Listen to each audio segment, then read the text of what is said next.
కథావాణికి స్వాగతం. కథాభిమానులందరికీ నమస్కారం అండి. నేను డాక్టర్ శ్రీమతి కొఠారి వాణి చలపతిరావుని. ఈ ఆదివారం రోజు మీకోసం నేను ప్రత్యేకంగా వినాయక చవితి కథల అంతరార్థం అవి ఇవి అన్న ఈ వీడియోని రూపొందించి నా స్వరంతో మీకు వినిపించడానికి వచ్చాను. నిన్న మనమంతా వినాయక చవితి పండుగను జరుపుకొని ఆ పుణ్యకథను చెప్పుకొని కథాక్షతలను శిరస్సు మీద ధరించి విఘ్నాలు నీలాపనిందలు రానివద్దని ఆ ఆదిదేవుడైన వినాయకుడిని ప్రార్థించుకున్నాం కదా. నిజానికి ఆ వినాయకుడి గురించి అంతా మనకు తెలిసిందే. ఆయన కథలు మనకు కంఠోపాఠమే. పైగా నిన్నంతా అవే కథలను మనం వేరే వాళ్లకు చెప్పటం, వేరే వాళ్ళు చెప్పగా మనం వినటం జరిగింది కదా. అందుకని నిన్న ప్రత్యేకంగా మీ పండుగ విశేషాలలో, మీ భక్తి తత్పరతలో ప్రవేశించి మీ ధ్యానానికి దీక్షకు భంగం కలిగించకుండా ఈరోజు ఈ ప్రత్యేక వీడియోతో మీ ముందుకు వచ్చాను. ఇందులో నేను కథల గురించి చెప్పబోవటం లేదు. ఆ కథల గురించిన విశేషాలను ఇంకా వైజ్ఞానిక సంబంధమైన మరికొన్ని ముచ్చట్లను మీతో ముచ్చటించబోతున్నాను. కొంతసేపు వినాయకుని కథల సంబంధి విషయాలు మాట్లాడుకొని ఆ తర్వాత వేరే టాపిక్లోకి వెళ్దాం. పండగ అయిపోయింది కదా, ఇప్పుడు ఎందుకు అని అనుకోకండి. ఎందుకంటే ఈ 9 రోజులు మనకు పండుగే. అదీగాక ఇందులో ఎప్పటికీ పనికొచ్చే విశేషాంశాలు కూడా కొన్ని ఉన్నాయి. ఇంకా మరీ ఆలస్యం చేయకుండా కథల గురించిన కథలాంటి ఆ కబుర్లలోకి, విశ్లేషణలోకి ప్రవేశిస్తాను. ముందుగా ఒక ముఖ్య అంశంతో మొదలు పెడతాను. అది ఏమిటి అంటే, నిన్న మీరు వినాయక చవితి పుస్తకంలోని మంత్రాలను కథలను చదువుకుంటూ పూజ చేసుకున్నారు కదా. మరి వినాయక చవితి పూజ పుస్తకం మీద వినాయక చవితి వ్రత కల్పము అని రాసి ఉండటాన్ని మీరు గమనించారా? ఇది అందరికీ తెలిసిన విషయమే అయినా ఆ కల్పము అంటే ఏమిటి అన్న సందేహం కొంతమందికి వస్తుంది. ఇంకేదన్నా రాయకుండా కల్పము అని ఎందుకు రాశారు అన్న ప్రశ్న చూడగానే మన మనసులో ఒక సందేహంలా ఉదయిస్తుంది. దానికి సమాధానం ఏమిటంటే, మనకు వేదాలు 4 కదా, వేదాంగాలు 6.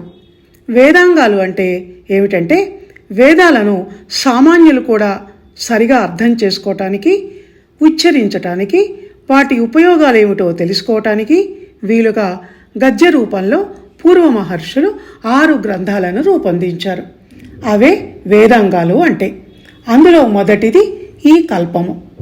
యజ్ఞయాగాలు, పూజలు, వ్రతాలు, వాటి నిర్వహణ, వీటి గురించిన పూర్తి సమాచారం ఈ కల్పంలో ఉంటుంది. వినాయకుని పూజా విధానము, కావలసిన పూజా సామగ్రి, భక్తులు పాటించవలసిన నియమాలు వంటివి ఈ కల్పము అనే గ్రంథంలో ఉంటాయి. దీనికి కల్పము అనే మాటను తెచ్చి వినాయక వ్రత కల్పము అని అందుకే పేరు పెట్టారు. మరో కారణం ఏమిటంటే, కల్పము అంటే ఋషిప్రోక్తమైనది అన్న అర్థం కూడా ఉంది. శౌనకాది ఋషులకు సూత మహాముని చెప్పిన కథలలో ఈ వినాయకుని కథ కూడా ఒకటి గనక అది కల్పము కిందికి వచ్చింది. సూతమహాముని ధర్మరాజుకు ఈ వినాయక వ్రత కల్పమును వివరించినట్టు పురాణాలలో ఉంది.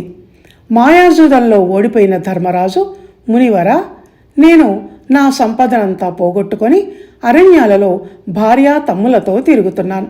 మా కష్టాలు తొలగి మా రాజ్యం మాకు తిరిగి పొందటానికి సులభమైన వ్రతం ఏదైనా ఉంటే చెప్పండి అని వేడుకున్నాడు.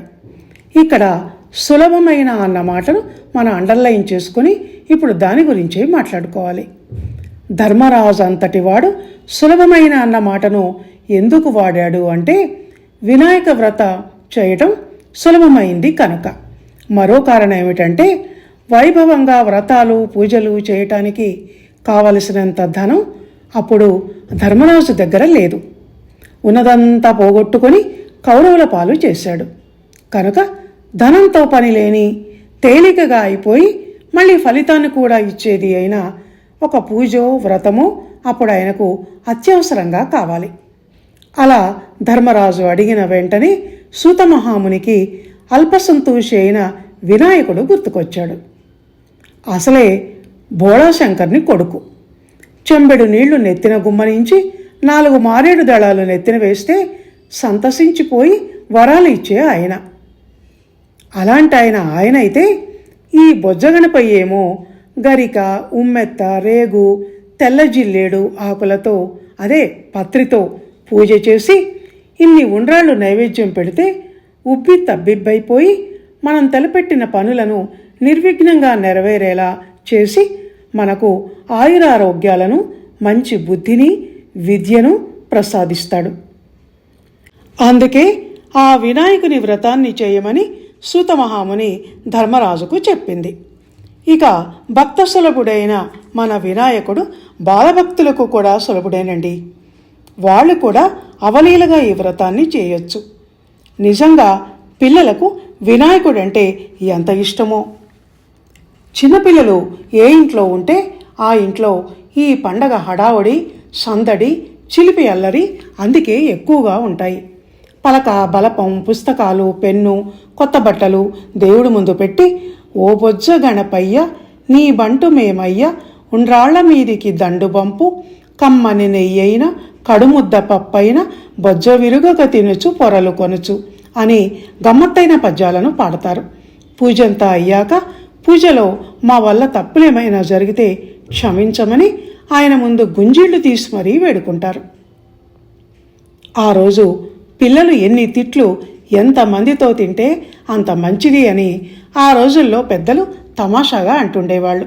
అందుకని సాయంత్రం కాగానే ఉండ్రాళ్లను వేరే వాళ్ళ ఇళ్ల మీద వేస్తూ పనిలో పనిగా రాళ్ళు కూడా వేసి శబ్దాలు చేసి ఆ ఇంట్లో వాళ్ళతో తిట్లు తినేవాళ్ళు.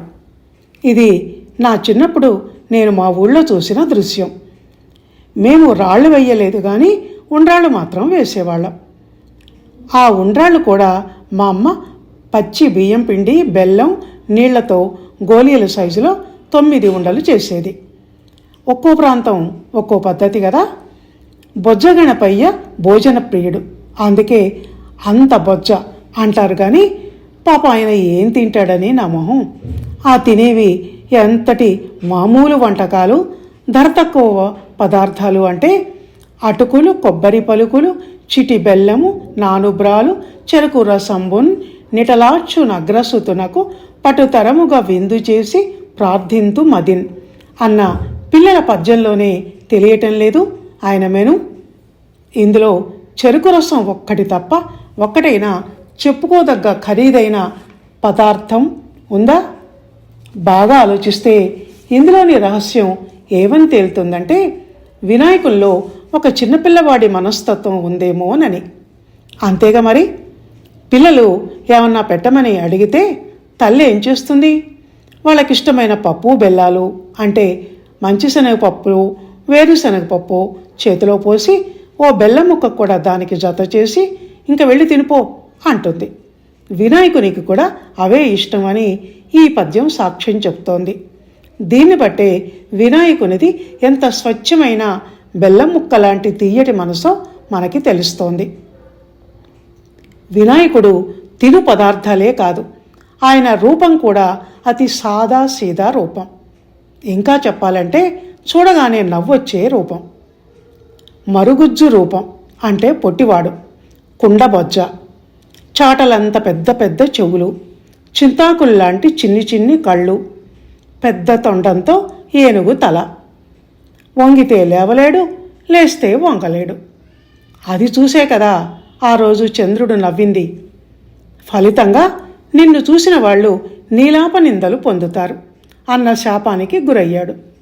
తర్వాత చవితి రోజు మాత్రమే అని శాప తీవ్రత కొంత తగ్గించబడింది. అది వేరే విషయం. ఇక్కడ నేను చెప్పదలుచుకున్నది ఏమిటంటే బాహ్య రూపానికి, అందానికి అంత ప్రాముఖ్యం ఇవ్వవలసిన పని లేదు.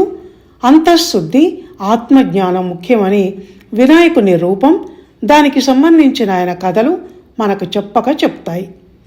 ఈ విషయాన్ని పిల్లల మాటల్లోనే వినండి. తొండమునేక దంతమును తోరపు బొజ్జయు వామహస్తమున్ మెండుగం రోయు గజ్జలు మెల్లని చూపుల మందహాసమున్ కొండొక గుజ్జు రూపమును కోరిన విద్యలకు నెల్ల నొజ్జయ్యి ఉండెడు ఓయి గణాధిప నీకు మ్రొక్కెదన్ అన్నది ఆ పద్యం. కొండొక గుజ్జు రూపం అయితే మాత్రం ఏంటి?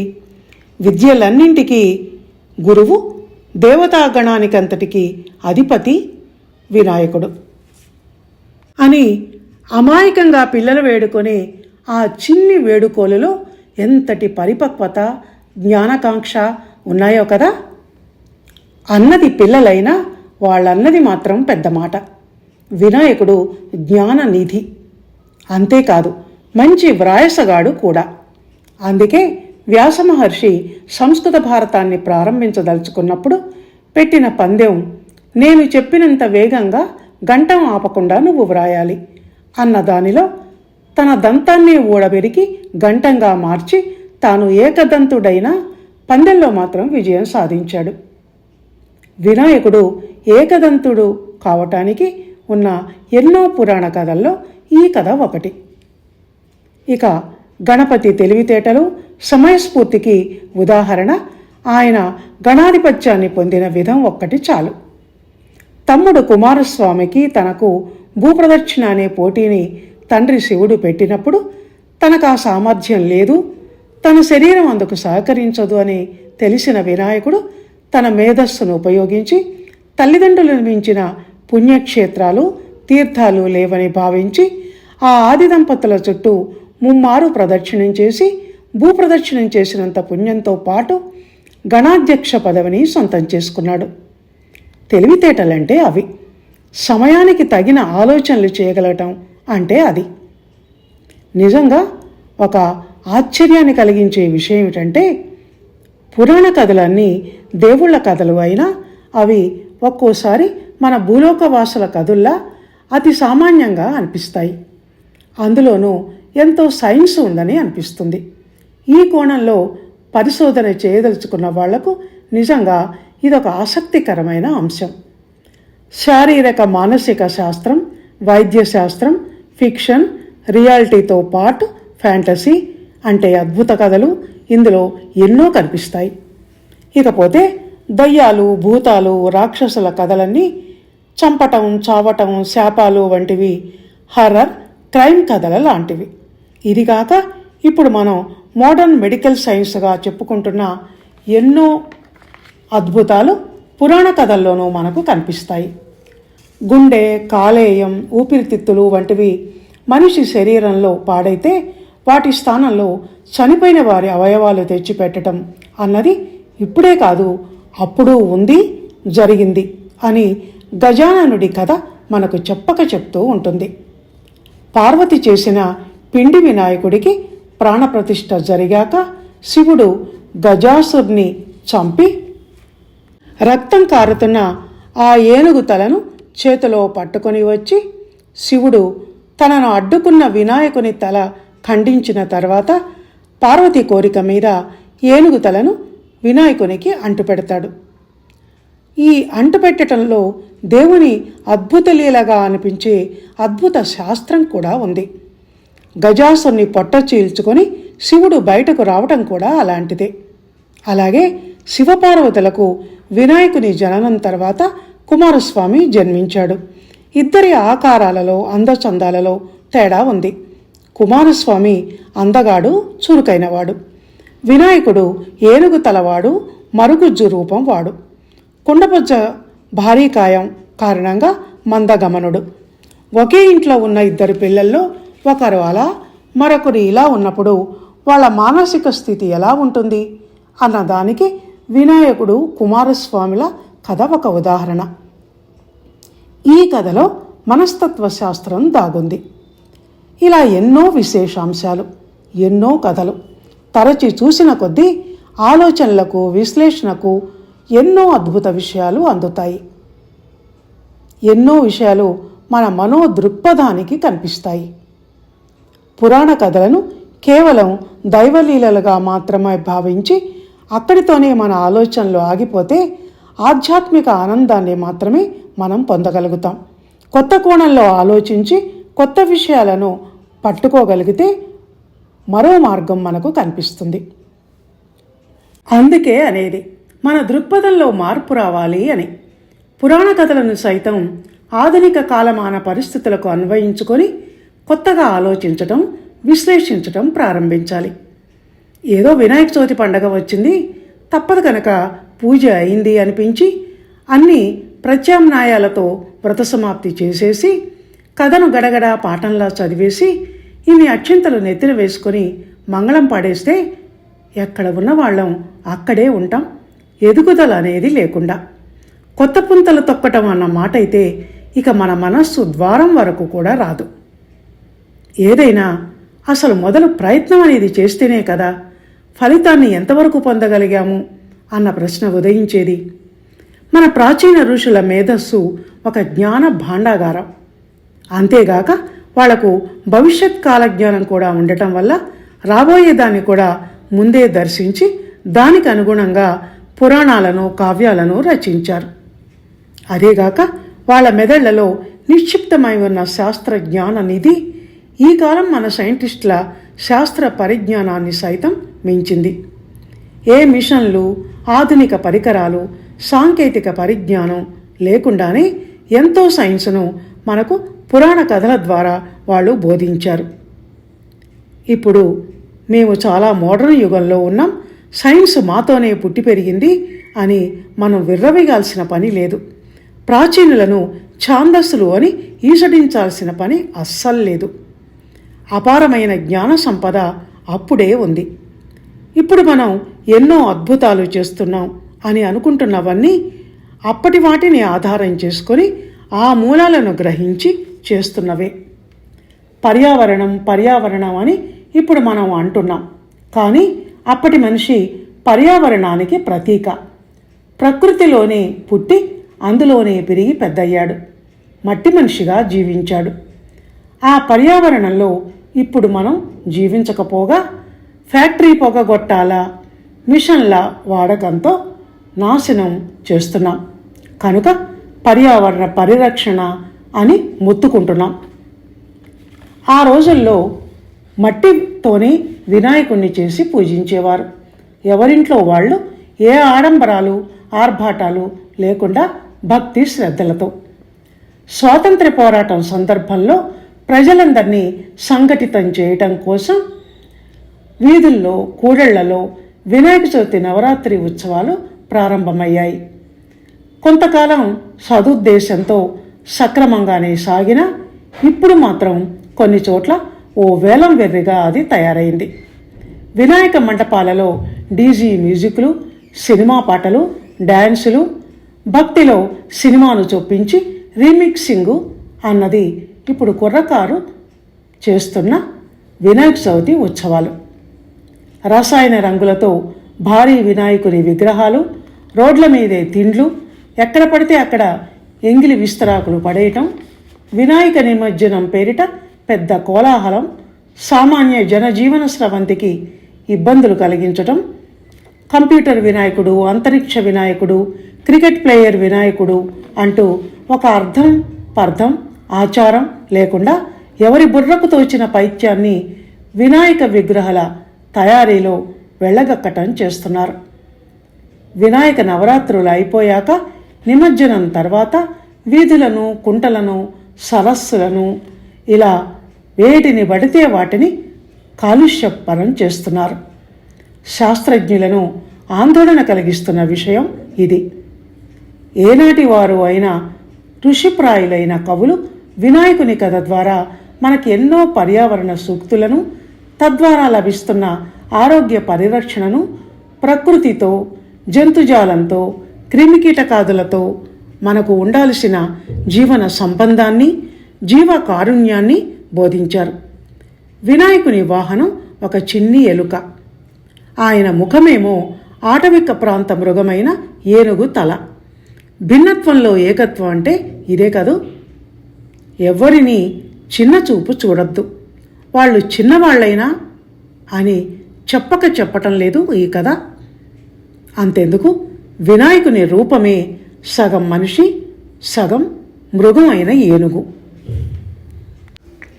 పైగా చూడగానే నవ్వొచ్చే రూపం ఆయనది. రూపానికి ప్రాముఖ్యం ఇవ్వద్దు, మంచితనానికి, బుద్ధికి, జ్ఞానానికి, సమయస్ఫూర్తికి ప్రాధాన్యం ఇవ్వాలి అని బోధిస్తుంది వినాయకుని శరీరాకృతి. అంతేకాదు, వినాయకుని పూజలో పత్రి పేరుతో మనం ఉపయోగించే 21 పత్రాలన్నీ ఆయుర్వేద వైద్యానికి సంబంధించినవి.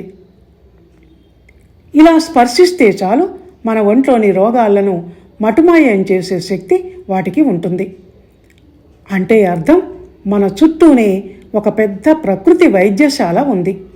అయినా దాని ఉనికిని గుర్తించలేక మనం కాంక్రీట్తో కట్టిన హాస్పిటల్ గదుల్లో పక్క మీద పడుకొని సూది మందుల, కెమికల్స్ కలిసిన ట్యాబ్లెట్ల, కత్తికోతల ఆపరేషన్ల చికిత్సలు చేయించుకుంటున్నాం. అంటే అర్థం ఏమిటంటే, మన పురాణకర్తలు పరోక్షంగా కథల రూపంలో మనకు అందించిన వైద్య విజ్ఞానాన్ని మనం ఇంతవరకు కూడా గ్రహించలేదు అని. డైరెక్ట్గా చెప్తేనే విషయం కొంతమందికి అర్థం కాదు, ఇక ఇండైరెక్ట్గా చెప్తే ఏమర్థమవుతుంది? దాని అంతరార్థాన్ని గ్రహించాలంటే లోపలికి ప్రవేశించి ఆలోచన చేయాలి కదా. మరి అంత ఓపిక, తీరిక ఎవరికున్నాయి ఈ ఉరుకుల పరుగుల కాలంలో? ఇక వినాయకునికి ప్రియమైన పిండి వంటలు చూడండి. అవి కూడా మనకు ఆరోగ్య సూత్రాలను నేర్పించేవి. నూనెలో వండని, కేవలం ఆవిరి మీద ఉడికే ఉండ్రాళ్ళు, కుడుములు, ఇవి కాక అటుకులు, కొబ్బరి, బెల్లం వంటి పదార్థాలు. అందుకే ఈ విషయాలన్నిటినీ చెప్పటానికే, లేశమాత్రమైనా మరవకుండా ఉండటానికే సంవత్సరానికి ఒకసారి వచ్చే ఈ పండుగలు, ఉత్సవాలను మనం జరుపుకునేది. ఆ మాత్రం లేకుంటే అసలు విషయం పూర్తిగా మరుగున పడిపోతుంది. ఆధ్యాత్మికత అనేది మనకు పెద్ద గురువు లాంటిది.